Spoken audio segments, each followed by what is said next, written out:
이보다 속 시원한 부동산 이야기는 없다. 부동산에 안녕하세요, 최기훈입니다. 자, 부동산의 성공과 실패를 좌우하는 타이밍, 최고의 부동산 투자 멘토가 제시하는 최적의 입지와 매매 전략으로 여러분의 부동산 고민 이제 부동산 N이 해결해 드립니다. 자, 현명한 부동산 전략을 세워줄 최고의 부동산 멘토입니다. 우리 미래가치투자연구소 한종훈 대표 함께합니다. 안녕하세요. 네, 안녕하세요. 반갑습니다. 한종훈 대표를 많이 찾게 한 요즘입니다. 이 말은 혼란스럽다. 이거 어떻게 될지 모르겠다. 이럴 때 한종훈 대표를 찾게 되는데 만족하시나요? 네. 지금 시장이 사실은 오를지 떨어질지 이게 도대체 대책이 효과가 있는 건지 이런 데 대해서 상당히 좀 의구심들을 많이 갖고 있습니다. 그래서 그런 것들에 대한 궁금증들이 상당히 많으신 것 같아요. 좋습니다. 오늘도 속 시원한 허심탄회한 이야기로 우리 시청자 여러분들 궁금증 해결해 주시기 바라겠습니다. 자, 그럼 한종훈 대표와 함께 이야기 나눠볼 오늘의 이슈 바로 만나보도록 하겠습니다. 이슈엔 공개합니다. 자, 오늘의 이슈입니다. 부동산 대책 이후 집값 양극화 심화, 향후 전망은? 역시 11호 대책이 오늘 또 저희의 주제 위에 올라와 있습니다. 11호 대책, 11호 부동산 대책 발표 후 한 달이 좀 지난 가운데 부동산 양극화가 급격히 심화됐다라는 평가가 나오고 있습니다. 네. 이 부분에 대해서 어떤 의견을 갖고 계신지부터 한번 여쭤볼까요? 일단 11호 대책이 역대급 대책이다. 뭐 항상 대책이 나오면 역대급이라는 얘기를 하는데요. 사실 서울 전 지역을 토지거래 허가구역으로 다 묶었잖아요. 네. 그러니까 역대급 대책은 맞는 것 같습니다. 맞죠. 네. 그럼에도 불구하고 좀 집값이 안 잡히고 있다는 얘기죠. 그러니까 거래량은 상당히 줄었습니다. 거래량은 한 78% 가까이 줄었어요. 그럼 그러니까 일단은 지난달 정책적으로는 성공이네요. 정책적으로는 성공일지 모르겠는데 네, 문제는 정부에서는 집값을 좀 하향 안정시키려고 하는 거거든요. 그래서 주택 수요를 좀 감소시키겠다 이런 건데 이게 주택의 어떤 수요는 감소했는데 가격은 오히려 그 사람들 선호도가 높은 강남 상구라든지 이런 데들은 신고가를 오히려 갱신하는 그 사례도 지금 나오고 있고요. 반대로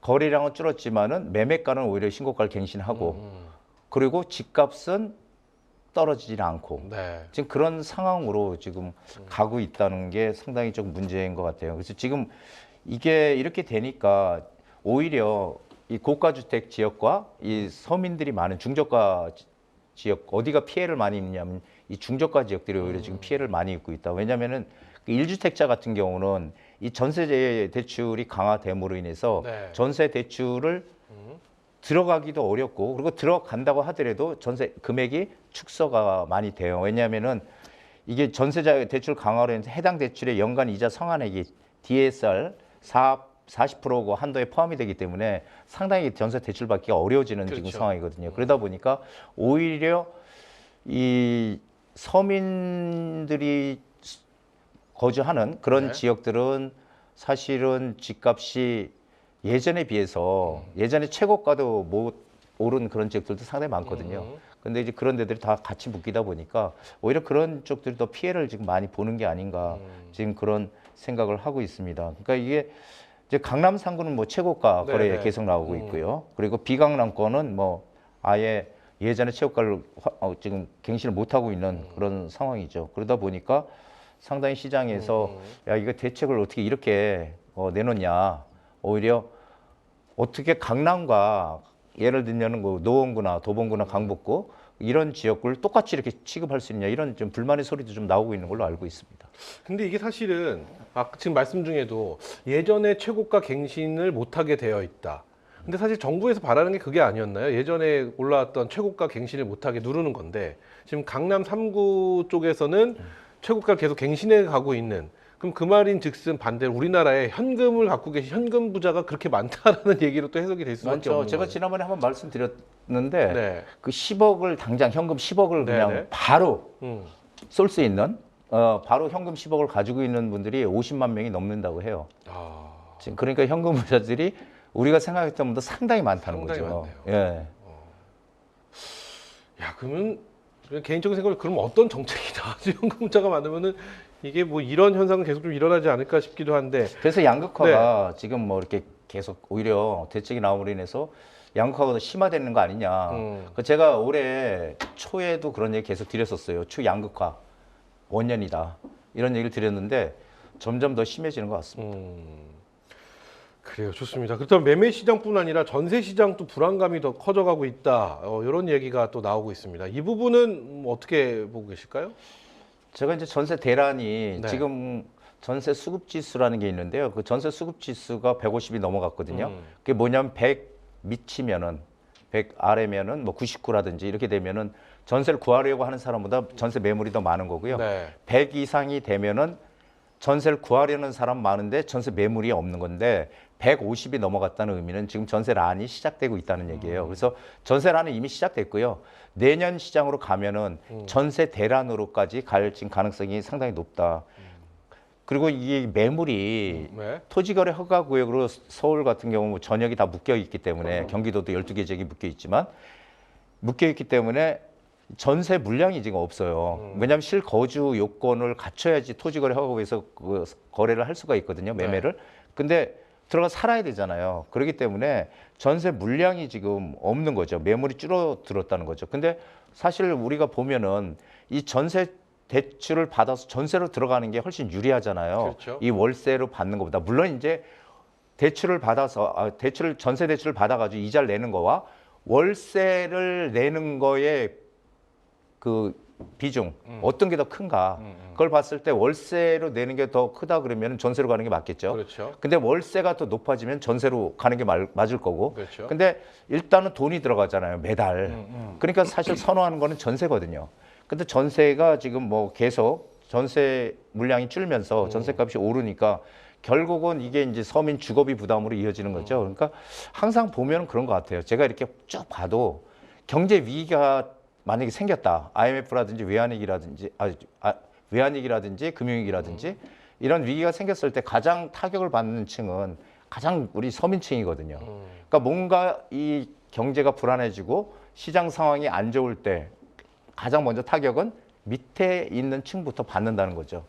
그래서 이번에도 지금 결국은 이런 대책이 오히려 이 서민들의 한테 더 영향을 크게 미치는 거고요. 그리고 반대로 이제 강남권 같은 경우는 거기는 이제 돈이 있어야지. 우리 25억 이상 넘어가는 아파트들이 강남에 다 있잖아요. 그러니까 그건 대출 2억밖에 안 나오거든. 2억. 그러니까 이게 돈이 없으면 강남에 못 들어가잖아요. 그렇죠. 그러니까 그쪽은 수요가 또 꾸준히 있는 것 같아요. 그러니까 결국은 전세 물량도 양극화네요. 그렇죠. 그런 그렇게 보이는 셈이죠. 거죠? 예. 돈이 있어야 들어가니까. 그러니까 지금 이런 상황들을 가만히 보면은 이 비강남권의 매물들은 계속 지금 줄어들고 있다는 거고요. 그러니까 여기 제가 이 데이터를 잠깐 보면은 성북구 같은 경우는 한 800 지난해 지금 기준으로 보면 한 827건 정도 됐는데 지금 한 57%가 감소했대요. 그러니까 전부 다 50 몇 프로, 40 몇 프로 이렇게 지금 전세 매물이 지금 감소를 하고 있어요. 근데 서울 전 지역이요? 이 비강남권, 비강남권. 네, 강남 빼고 이 비강남권들. 그래서 이게 이제 뭐 어쨌든 사실은 강남권은 이 현금이 많은 사람들만 들어올 수 있잖아요. 전세도 강남은 비싸지 않습니까? 그렇죠. 그러니까 강남에 전세를 들어올래도 현금이 많아야 되고, 그러니까 결국은 못 들어오니까 외곽 지역이나 이런 데 들어가야 되는데 이런 데 물건이 없잖아요. 그러니까 전세 매물이 오히려 더 빠르게 지금 심각하게 급감했다고 보여집니다. 그래서 이게 그 매매 수요가 지금 거래량이 상당히 줄었다고 했잖아요. 근데 매매 수요가 이게 이제 뭐 대출도 안 나오고 하다 보니까 이제 전세로 들어가자. 전세로 들어가자 차라리. 어차피 좀 지금 매매할 타이밍이 안 된다. 네. 돈이 안 되니까 전세로 들어가려고 하는데 전세 매물은 없지. 전세가는 오르죠. 그러니까 이제 월세 전환이 오히려 지금 급속도로 지금 빠르게 진행이 되는. 그래서 전세도 오르고 월세도 오르고 지금 매매가도 지금 일단은 좀 조용하지만 그 상위 지역들을 중심으로 해서 매매가도 오르는. 그래서 이게 내년에는 과연 어떻게 될까? 그래서 내년에는 지금 서울이 3중고로 묶여 있잖아요. 뭐 토지거래 허가구역, 조정대상 지역, 네. 투기과열지구. 내년에는 전세도 오르고 월세도 오르고 매매가도 오르는 이 반대로 또 3중 현상이 내년에 일어나지 않을까 하는 그런 우려도 지금 상당히 가지고 있습니다. 지금 대표님이 말씀하신 내용들을 듣고 제가 드는 생각인데 지금 보면은 일단 강남에는 집값이 오르고 있습니다. 그리고 전세 매물은 넘쳐나고, 그리고 강남이 아닌 이해 지역에서는 집값은 하락하고 있는데 전세 물량은 없고, 이런 상황인 거잖아요, 지금. 그렇다고 말씀을 봐야죠. 정리해 보면, 그러면은 결국 강남에서 전세가 넘쳐나면 결국 전세가가 하락을 하게 될 것이고, 전세 물량이 너무 넘쳐나니까 들어오는 사람은 없고. 근데 넘쳐난다고 표현은 좀 그렇고요. 그래요? 그건 일시적인 그 신규 단지가 입주를 하거나 이럴 때 일시적으로 나타나는 현상이고 전체적으로 보면은 물량이 늘어날 그런 건 아니죠. 그러니까 이게 일시적인 현상이라고 보는 거죠. 왜냐하면은 이게 계속 신규 물량 단지들이 늘어나게 되면은 전세 물량이 뭐 쌓이겠지만 네. 지금에 있는 것보다 조금 더 늘어나는 그런 정도지 이게 무슨 크게 뭐 전세 물량이 뭐 왕창 늘어난다? 그런 건 아니죠. 그래요? 지금 말씀하신 대로 네. 강남의 전세 물량이 많이 늘어나게 되면 전세가는 낮아지는 건 맞습니다. 맞죠. 예, 만약에 그건 그럼 맞죠. 전세가는 낮아질 것이고, 그러면서 그럼 집값도 덩달아 조금씩 조정을 받겠죠. 그러면서 이게 또 다리를 건너서 또 확산이 되지 않을까라는 기대감. 이건 제 기대감입니다. 그러니까 그 집값이 좀 낮아졌으면 좋겠다는 낮아졌으면 그런 좋겠다는 제 기대감을 기대감. 가지고 있죠. 그러니까 저는 강남의 집값이 좀 낮아져야 되지 않을까라는 생각. 이 양극화, 현금을 많이 갖고 계신 분들이 계시기 때문에 양극화가 된다는 건 어쩔 수 없다 하더라도 이 가격의 갭 차이가 너무 심한 건 좀 아니지 않나.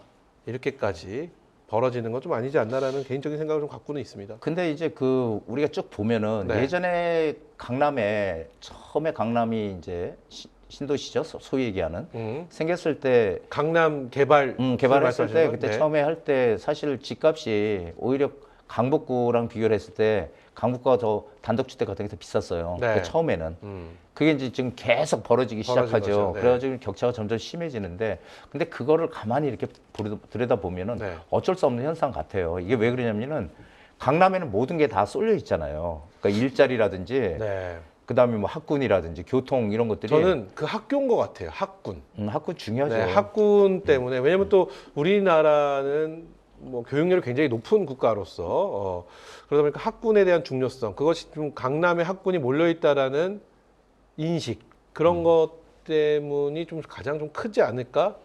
뭐 일자리가 몰려 있다는 건 강북에도 굉장히 많이 없고, 저희 회사가 있는 이곳만 해도 어마어마한 일자리들이 많이 몰려 있는 곳이지 않습니까? 물론 강남에는 뭐 분당이나 IT나 뭐 이런 쪽 가면은 그런 기업들도 많이 있긴 하나, 사실은 저는 학군이 큰 영향을 미치지 않았나 생각도 해봅니다. 학군이 큽니다. 네. 크기는 왜 그러냐면 그게 호주 같은 데도 이 호주도 이 도심 이 학군 좋은 데들하고 그래요. 이 외곽하고 집값 차이가 많이 난다고 하거든요. 그러니까 학군이 우리나라는 특히 맹모, 삼천지교 그렇죠. 예, 이게 있기 때문에 어떻게든지 애들 교육을 잘 시켜서 좋은 학교 보내고 그래야 나중에 사회 나와서도 뭔가를 할 수 있다 이런 생각들이 강하잖아요, 부모님들이. 그러다 보니까 학군에 대한 것도 상당히 중요합니다. 물론 그것이 전부라고 할 수는 없지만, 그리고 이제 또 양질의 일자리, 그리고 교통. 제가 이제 한번 예전에 지도를 놓고 네. 옛날에 요즘 지도 잘 없잖아요. 이렇게 지도 종이지도. 종이지도 네, 없잖아요. 잘 근데 힘들죠. 예, 네. 옛날엔 다 지도를 보고 그렇죠. 했는데 지도를 이렇게 놓고 보면은 강남은 그 지하철이 가만히 보면 다 500m 안에 다 있어. 촘촘하게 연결이 돼 있거든요. 그래서 야, 이게 확실히 틀리구나라는 걸 제가 개인적으로 느낀 적이 있는데 요즘은 안 그렇지 않나요? 요즘은 뭐 다 비슷하지 않을까요? 그렇진 않죠. 그래요? 강남은 다 돼 있어요. 한번 지도가 없죠. 요즘 종이 지도가. 강남은 차가 많이 막히잖아요. 그러니까 여러 가지 네. 상황으로 인해서 아. 강남에 대한 선호도는 그래요. 이게 뭐 계속 갈 수밖에 없다. 좋습니다. 네. 저희가 앞서 주택 매매, 집 매매에 관련된 질문 드렸고, 두 번째는 전세 관련해서 질문 드렸습니다. 이번에는 근데 말씀을 쭉 들어보니까 집값 상승률이 낮은 노도강, 그러니까 우리가 노원, 도봉, 강북과 금강구라고 하죠. 금천, 관악구로 이쪽이 또 규제 지역으로 묶이면서 수요자들의 불만이 굉장히 많이 커졌다, 이런 얘기들이 나오고 있는 상황입니다. 그런데 이 지역에서도 신축과 구축 간에 또 하나 양극화가 벌어지고 있다, 이런 얘기가 있는데, 이 부분은 어떤 얘기고 이 현상은 또 어떤 해석이 필요한지도 좀 여쭤보고 싶어요. 근데요, 이거는 네. 너무 당연한 얘기예요, 사실은. 원래 이렇지 않아도 어디를 가나 어디를 가나 신축과 신축이 구축에 비싼 거예요. 그렇죠. 어디 가나 차이가 있다. 당연히 신축은 각종 커뮤니케이션이라든지 모든 게 갖춰져 있는 그런 단지가 될 것이고, 네. 구축은 정말 뭐 주차도 불편하고 여러 가지로 좀 힘들거든요. 그러니까 당연히 신축이 비싼 건 당연합니다. 근데 이제 비강남권도 네. 그러니까 한마디로 노원구 같은 경우도 마찬가지고요. 거기 이제 재건축들을 추진하잖아요. 그렇죠. 재건축들을 추진하는 호재가 있는데도 이제 뭐 신축 구축 양극화가 심해진다 뭐 이렇게 얘기들을 하는데 거기는 조금 예외인 것이 뭐냐면은 노원구 같은 경우는 일단 지금 노원 뭐 상계 주공 아파트들 그 아파트들 같은 경우는 전부 소형 평형대예요. 전부 다 거기 재건축을 하려고 하는 것들이 그렇죠. 그렇기 때문에 거기는 어떤 뭐 이런 가족 단위로 정말 뭐 들어가 살 수 있는 조그만 평형대이기 때문에 그런 거는 안 되죠. 그렇기 재개발이 좀 때문에 힘들다 이렇게 말씀하셨어요. 힘들어진다 이렇게 말씀하셨어요. 맞죠? 소형 평수가 많이 밀집되어 있는 아파트에는 재개발 재건축이 좀 쉽지 않다. 이런 소형 말씀하셨잖아요. 평형대가 밀집해 있는 아파트들이 재건축할 때 사업성이 떨어진다고 그렇죠. 제가 말씀드렸죠. 근데 그런 단지들 가운데서도 이게 좀 그 동간거리가 넓고 이런 단지가 있거든요. 그런 단지들은 사업성이 나와요. 근데 나오는데 문제는 거기는 어떤 가족 단위로 막 들어가 살 수 있기 좁단 말이에요. 이게 그렇기 때문에 좁기 때문에 이게 이제 거기 들어가 살아도 이게 뭐 너무 좁으니까 불편하잖아요. 그러니까 그런 데는 좀 수요가 이 실거주 수요가 좀 들어가기가 어렵고요. 그리고 반대로 이제 여기도 제가 이렇게 보니까 노원구 상계동에 그 포레나 노원이라고 있는데 이게 2020년도 준공된 거거든요. 이거는 이제 한마디로 2020년도 준공됐으니까 5년밖에 안 된 아파트니까 이건 이제 신축으로 봐서 이거는 가격이 오르는데 오히려 그 작은 소형 아파트들은 안 오른다 이렇게 기사가 나왔는데 그건 너무 당연한 거예요. 왜냐하면 이 포레나 노원 같은 경우는 소형 평형대로 있던 게 재건축이 된 거거든요. 그렇죠. 처음으로 노원구에서 처음으로 상계동에서 재건축된 아파트예요. 상계 여기가 8단지인가. 근데 그 아파트가 재건축이 되면 성공을 한 건가요? 그러면 가격이 오르고 있다면 성공을 한 거네요? 거기는 재건축을 했기 때문에 평형대가 크죠. 그렇기 때문에 이제 수요자들이 들어가고 하니까 가격도 오르고 하지만 원래도 컸던 평수였다. 아니 작은 평형이었죠. 오. 전부 다 뭐 한 이렇게 한 뭐 12평, 뭐 14평 이런 소형 평형 위주의 단지였다가 그게 이제 개발이 재건축이 되면서 정상적으로 30평대도 나오고 하니까 들어가 실거주를 할 수가 있죠. 거기는. 그러니까 그런 데들은 이제 가격이 오르는 거고 오히려 노원구에는 전부 작은 아파트들 아직 재건축이 안 된 작은 아파트들이 많기 때문에 그런 아파트 들어가서 실거주하기가 어렵다는 얘기죠. 그렇기 때문에 사실상 이게 뭐 신축과 구축과 양극화가 뚜렷해지고 있다는데 이거는 조금 그냥 양극화를 좀 조장하는 건가요? 과장되게 좀 얘기하는 게 아닌가. 조장까지는 아니고 과장이다. 예, 전 좀 그렇게 생각하고 있습니다. 어쨌든 근데 성공 사례가 있기 때문에 그 부분도 좀 그 사례를 보면서 좀 해결이 되지 않을까 그리고 해결이 됐으면 좋겠다 이런 생각도 좀 해봅니다. 근데 이제 강남 같은 경우는요. 네. 이 구축이든 신축이든 네. 가격이 오른다고 하거든요. 네. 강남은. 그러니까 여기 지금 얘기는 이 비강남권은 구축은 잘 안 오르고 신축이 가격이 오른다. 근데 강남은 구축과 신축이 다 오르더라. 그럼 왜 그러냐면 강남이라는 그 타이틀 때문에 그래요. 왜냐하면 강남에 소형 평형이라도 작은 평형대라 아파트라도 물론 아주 작은 평형대는 이제 강남은 없죠. 이제 중층 위주의 아파트들이니까 그런 데는 지금 들어가 살 수도 있어요. 그렇게 작지 않으니까 15평. 옛날에 개포주공 아파트들 개발할 때 막 10평, 12평 막 이랬거든요. 14평. 그러니까 그런 데들은 작으니까 들어가 살기가 너무 어려운데 그렇죠. 지금은 이제 중층 아파트니까 재건축을 하는 아파트를 들어가 살 수 있거든요. 그러면 살면서 가격이 오르니까 그런 아파트는 구축이라도 가격이 오르는 거예요. 오히려 미래 가치가 크니까. 신축은 말할 것도 없고 새 아파트니까. 그래서 강남권은 구축이든 신축이든 다 오르는 거다. 이렇게 저는 보고 있습니다. 결국은 투자에는 기대감이라는 걸 무시할 수가 없네요. 그렇죠. 예, 맞습니다. 그렇죠. 예. 그러니까 항상 정부에서 어떤 규제를 할 때 어디를 제일 먼저 때려요? 강남을 먼저 때리잖아요. 그러니까 사람들 인식은 뭐예요? 아, 강남이 집값이 제일 많이 오르는 데구나. 왜냐하면 오르는 데를 먼저 규제하니까. 제일 많이 올랐기 때문에. 그렇죠. 예. 이 기대감을 결국은 좀 부동산에 대한 기대감을 좀 잡아줘야지만 집값도 좀 잡히고 그런 현상이 벌어지지 않을까라는 생각도 들긴 합니다. 자, 그런데 또 하나 이 청약 시장에서도 이 현금 부자들만 로또 청약 기회를 누리고 있다 이런 또 평가가 나옵니다. 이게 참 이게 청약 시장까지 얘기가 왔습니다. 네. 이게 이제 그 분양을 해서 현금 부자가 7만 8천여 명이 몰렸대요. 이게 반포 레미안 트리니원이라고 네. 이게 11호 대책 이후에 7만 8천 처음으로 규제지역에서 분양된 아파트인데 이게 특별 공급과 1순위 청약에 현금 부자가 7만 8천여 명이 몰렸다고 얘기를 해요. 근데 이게 왜 이런 기사가 나오냐 하면요. 제가 정확하게 말씀드리면 예전에도 지금이나 똑같았어요. 예전에도 네. 결국은 여기에 현금 부자들이 살 수가 있었고 돈 없는 우리 서민들은 못 사. 예, 그건 뭐 못 사는데 지금은 어떻게 돼요? 지금 대출 규제까지 또 막아놨잖아요. 그러다 보니까 더 사기 힘들어졌다. 그거를 이제 강조하는 얘기라고. 더 사기 힘들어졌으니까 돈 있는 사람만 들어가고 그럼 상대적으로 못 들어간다. 경쟁력은 훨씬 더 줄고 그렇죠. 경쟁이 좀 줄다 보니까 결국은 돈 현금 부자들만이 로또다 이런 평가가 또 언론을 통해서 나오고 있는 것 같습니다. 근데 여기 보면은 네. 그 반포 레미안 트리니언 이 1순위 청약에서 230가구가 모집을 했는데 네. 총 54,631명이 신청을 했대요. 몇 평균 대였습니까? 경쟁이 7.5대 1. 제가 알고 있는 경쟁률 중에 제일 높습니다. 이게. 근데 이게 보면요. 이게 분양가 상한제 적용을 받았던 아파트거든요. 그렇기 때문에 우리가 보통 국민 평형이라고 하는 전용 84제곱미터 우리 32평 뭐 이렇게 34평 얘기하는 거 요게 26억 3,700에서 27억 4,900까지 이제 분양이 됐었는데 인근에 있는 레미안 원베일리 같은 경우 10월 달에 시세가 65억이에요. 와 로또네요. 65억. 그러면은 들어가면 그만큼 이 아파트 간다면 받으면은 네. 65억 거의 갈 거 아니에요. 그 근처까지 가겠죠. 그쵸. 아니면 더 그러면은 넘든지. 네. 당첨만 되면은 한 30억 이상 로또 버는 거죠.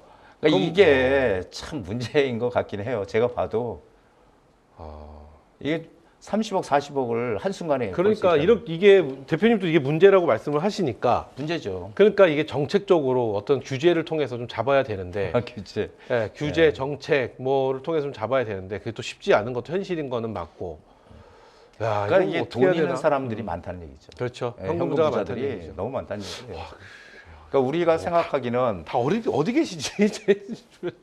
근데 이게 저도 참 이런 거 요즘 보면은 저도 부동산 오랫동안 했지만 놀라운 게 네. 아니 국민 평형이 무슨 65억이냐고 이게.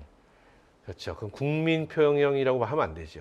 그러니까요. 그래서 저는 이게 참 그리고 집을 꼭 이 65억짜리 집에 들어가 살아야 되나는 생각도 저는 합니다. 그러니까 제가 만약에 돈이 만약에 한 200억이 있다. 예를 들어서 200억이 있다 그랬을 때 그 65억 주고 거기 들어가서 살라 그러면 저는 안 살 것 같아요. 저는 그냥 저도요. 저는 한 15억이나 뭐 요 정도 되는 거, 그러니까 한 20억 요 안쪽에 되는 거 거기 들어가서 살 것 같아요. 내가 돈이 200억 있다 그래도 그 돈을 다른 쪽에다 투자를 하지 거기 들어가 살 것 같지 않습니다. 근데 사람마다 생각은 다 틀리니까. 생각이 다 다르니까요. 네, 그걸 틀리니까. 그걸 또 그게 또 맞다고 생각하시는 분도 계실 테니까 뭐 저희가 여기서 뭐 그렇죠. 예. 무슨 말씀을 드릴 수는 없지만 저는 그 앞에 있는 그 상가들 있잖아요. 네. 만약에 예를 들어 집이 65억이에요. 그럼 그 근처에 상가들도 가격이 엄청날 거 아닙니까? 그렇죠. 맞죠? 당연하죠. 그럼 그 상가에 만약에 거기에 편의점이나 마트, 조그만 동네 마트라고 생각을 하면 그 매출을 그 세를 커버할 수 있을 만큼의 매출이 나는지도 너무너무 궁금한 거예요. 저도 궁금해요. 네, 그런 게 이게 과연 수요와 공급이 이게 과연 이게 맞아줄까? 가격대가 왜냐면은 우리가 소위 말하는 뭐 문구점이라고 할까요? 아니면 뭐 그냥 조그만 마트라고 했을 경우 여기에서는 같은 아이스크림 하나를 다른 동네에서는 1,500원인데 여기서 15,000원 받을 수는 없는 거잖아요. 그랬을 때 이걸 과연 얼마 감당을 낼 수 있을까? 여러 가지 오히려 이렇게 되면 너무 주변까지 좀 불편해지는 건 아닌가? 제 개인적인 생각입니다. 뭐 제가 정확하게 모르기 때문에 혹시 아시는 분은 댓글창에다가 그거는요 이렇습니다라고 저에게 설명을 좀 해주시기 바라겠습니다. 어쨌든 그런 여러 가지 생각이 들긴 합니다. 자 이런 상황 속에서 주담대 또 금리가 약 2년 만에 연 6%로 올랐습니다. 이렇게 되면 서울이나 수도권의 집값 어떤 영향을 또 미칠지도 궁금해집니다. 이것도 결국은 서민들한테 영향을 미치지 돈 있는 사람한테 영향 안 미쳐요. 그러니까 돈이 많은 사람들은 금리가 6%가 되건 7%가 되건 내가 만약에 어떤 주택 그러니까 뭐 강남에 뭘 산다든지 이럴 때 그냥 삽니다. 6%고 7%고 이거 별로 영향 안 받아요. 근데 여기 영향 크게 받는 건 결국은 서민층이죠. 조금만 좌우지간 이자가 금리가 오르면은 이 부담이 크잖아요. 네. 그렇기 때문에 결국은 이게 6%로 올라가게 되면은 이 실수요자들은 어차피 지금보다는 더 더 뭔가를 하려고 주택을 뭐 구입하든지 뭔가를 하려고 했던 걸 조금 늦출까? 이런 생각이 들 수밖에 없죠. 하지만 돈이 있는 사람들은 이거 별로 신경 안 씁니다. 그래서 이게 수도권 집값, 서울이나 수도권 집값에 이게 영향을 미치긴 하지만 그거는 서민층이나 우리 일반적인 이런 중산층 이런 사람들한테 미치지 지금 강남에 뭐 투자를 하고 이런 분들한테는 안 맥힌다. 예. 그래서 이것도 양극화가 된다. 저는 그렇게 생각합니다. 허허, 그래요. 자, 이렇게 정부가 강력한 수요 억제책을 펼치고 있지만 집값 상승에 대한 기대감 그리고 매수 심리는 좀처럼 꺾이지 않고 있는 것이 현재 현 시점까지는 현실인 것 같습니다. 이 원인, 이 이유 왜 그런 거라고 생각하시는지 우리 한정훈 대표의 개인적인 의견이 궁금합니다. 그러니까 뭐 이게 저는 이제 딱 얘기하면은 네. 공급 부족. 공급 부족. 부족하다는 거는 뭐 다들 아시고 계시잖아요. 음. 모든 전문가들이 얘기하고 있고 실제로 공급이 부족합니다. 그렇기 때문에 정부에서도 어떻게든지 빠른 속도로 이 재개발 재건축도 마찬가지고 그런 걸 좀 빨리 활성화해서 집을 짓겠다 이렇게 얘기를 하고 있는 건데요. 공급 부족하고 그리고 우리가 항상 느끼지만은 학습 효과. 네. 왜냐하면은 지금 현재 나왔던 대책들이 새롭게 나오는 대책이 아니거든요. 그러니까 기존에 있는 대책을 그대로 끄집어내서 조금 더 강화를 했다. 그러니까 강화했다는 게 뭐 새롭게 강화한 게 아니고요. 그러니까 처음에 지지난 정부에서는 처음에 일단 서울의 강남 3구만 토지거래 허용을 묻고 그리고 이제 풍선효과가 마포나 성동으로 생기면 거기 또 묻고 또 그게 이제 영등포라든지 가면은 묻고, 또 퍼지면 묻고 묻고 이런 식이었죠. 이렇게 묶어서 결국은 다 묶었어요.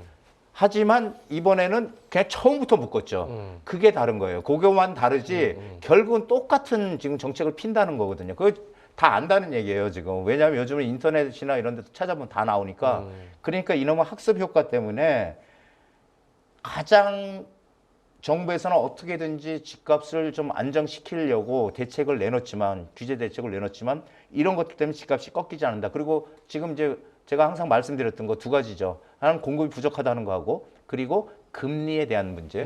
금리는 단기적으로 시장에 영향을 미치지는 않지만 중장기적으로는 분명히 시장에 큰 영향을 미치기 때문에 지금 금리가 내 다음 달에 인하가 되느냐, 다다음 달에 인하가 되느냐가 중요한 게 아니고 하나의 방향성이 금리 인하로 갈 것이다. 방향성은 인하 쪽이니까. 그렇죠. 네. 금리 인하가 방향성으로 갈 것이다라는 인식을 하고 있는 거예요. 그렇기 때문에 아니 금리도 인하될 거고, 그럼 유동성이 커지고 시중에 돈도 많이 풀릴 거고, 그럼 그 돈이 상당 뭐 자산 시장으로 들어갈 텐데, 그럼 그 돈 그렇게 되면은 집값이 안 오르겠어? 공급도 부족하고 이런 인식이 지금 상당히 강한 거예요. 그래요. 예.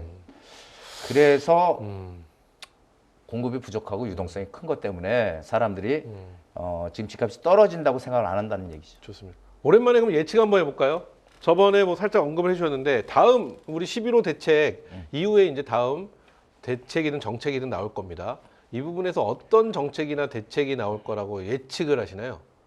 근데 그 대책이 지금 이제 공급에 대한 게 아마 나올 것 같은데, 근데 별건 또 없을 거라고 보여져요. 왜 그러냐면은 지금 공급 대책 계속 뭐 135만 가구 97 대책인가요? 거기서 135만 가구를 공급하겠다. 그렇죠. 공급의 수도권에, 대책이 나왔었죠. 수도권에요. 그리고선 또 뭐 이 서울 같은 경우는 도심의 어떤 유휴부지나 공공청사 이런 것들을 하겠다.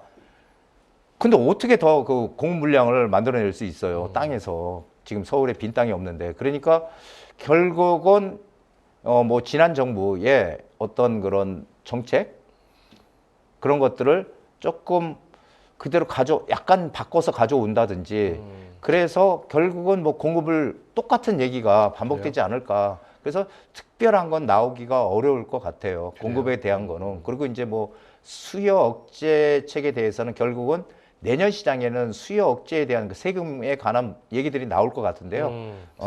세금에 관한 얘기들이 나올 것 같은데 그것도 내년에 이제 6월 3일인가요? 그때 지방선거 있잖아요. 있죠. 예, 지방선거가 있으니 지방선거 전에 그걸 발표를 하게 되면 조금 민감하잖아요. 그러니까 아마 지방선거 끝나고 나서 세금에 대한 대책들이 또 나오지 않을까. 그렇게 예측을 그 하고 말씀인 있습니다. 즉슨 이런 분위기가 내년 상반기까지 쭉 이어진다는 얘기네요. 이어지죠. 예, 갈 것 같아요.